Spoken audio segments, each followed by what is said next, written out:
बड़ा हादसा हुआ था जिसमें करीब 200 से ज्यादा लोगों की मौत हो गई थी। बताया जा रहा है कि अब पीएम मोदी वहां जा सकते हैं।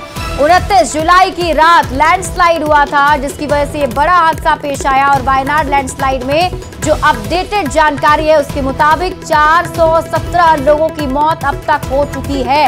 तो ऐसे में प्रधानमंत्री नरेंद्र मोदी हालात का जायजा लेने के लिए वायनाड जा सकते हैं। 10 या फिर 11 अगस्त को पीएम मोदी केरल के वायनाड जाएंगे।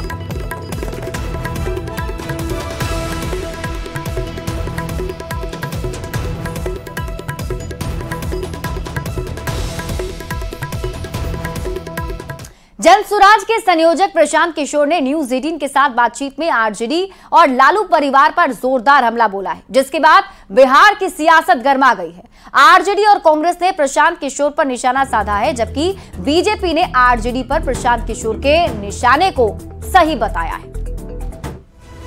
2 अक्टूबर को अपनी नई पार्टी बनाने जा रहे पूर्व चुनाव रणनीतिकार प्रशांत किशोर ने न्यूज 18 के साथ खास बातचीत में खुलकर अपनी बात रखी।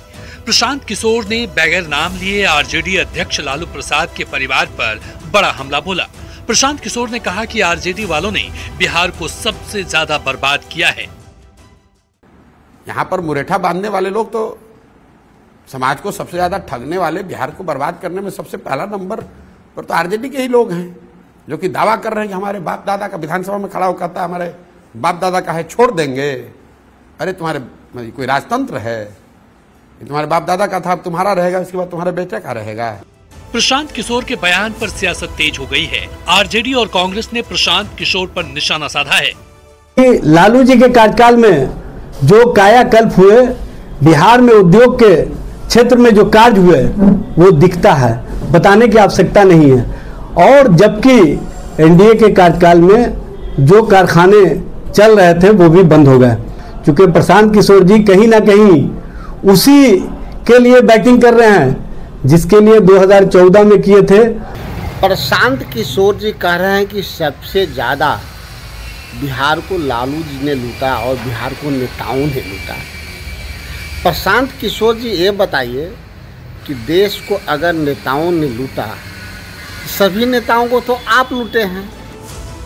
वहीं बीजेपी ने प्रशांत किशोर के बयान का समर्थन करते हुए लालू प्रसाद को सबसे बड़ा घोटालेबाज बताया। लालू जी ने अपने राजनीतिक जीवन में भ्रष्टाचार के अलावा और कुछ नहीं किया। अपने राजनीतिक जीवन में बड़े बड़े घोटाले कर अपने परिवार को लाभ पहुंचाया। अब तेजस्वी जी भी अपने पिता की राह पर चल रहे हैं। इस राह पर चलने वालों को जेल जाना तय है। देश में अपनी चुनावी रणनीति का लोहा मनवा चुके प्रशांत किशोर फिलहाल खुद के लिए बिहार में सियासी जमीन तलाश रहे हैं। जन सुराज राजनीतिक जमीन तैयार करने में लगे प्रशांत किशोर 2 अक्टूबर यानी गांधी जयंती के दिन अपनी नई पार्टी बनाने जा रहे हैं। उससे पहले प्रशांत किशोर राजनीतिक दलों के ऊपर हमलावर हैं। पीके और प्रशांत किशोर ने आरजेडी पर जिस ढंग से निशाना साधा है, उसके बाद बिहार में राजनीतिक गर्म है। आगे आगे देखिए होता है क्या। Bureau report, news 18।